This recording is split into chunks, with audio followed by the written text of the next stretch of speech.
Video को subscribe, like और share जरूर करें। मैं प्रारब्ध और कर्म फल को लेकर उलझन में रहता हूं। इनके बारे में बताएं। मृत्यु से कुछ सेकंड पहले चित्त खुलता है और कर्मों की बैलेंस शीट तैयार होती है। कर्म फलों के आधार पर योनि, आयु और भाग्य का निर्धारण होता है।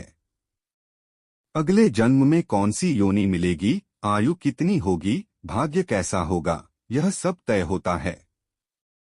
यानी चित्त के असंख्य फलों में से कुछ हिस्सा इस जन्म में भोगने के लिए मिल जाता है और बाकी चित्त में पड़ा रहता है। कर्म का फल ही प्रारब्ध बनता है, लेकिन इसका अर्थ यह नहीं कि हम प्रारब्ध के भरोसे बैठ जाएं।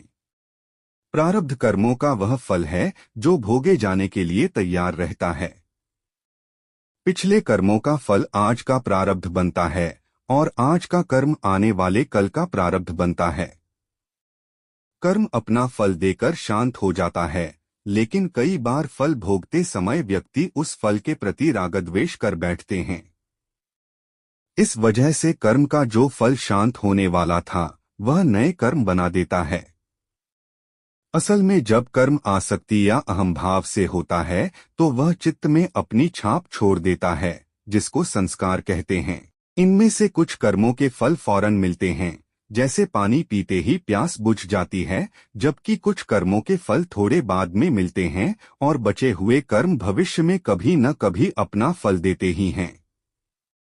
ये सारे फल चित्त में जमा होते रहते हैं। एक दिन में ही हमारे अनेक कर्म हो जाते हैं, तो इस प्रकार एक जन्म में असंख्य कर्मों की छाप हमारे चित्त में इकट्ठा होती रहती है। इसके अलावा चित्त पिछले कर्मों के फलों को भी आगे लाता रहता है।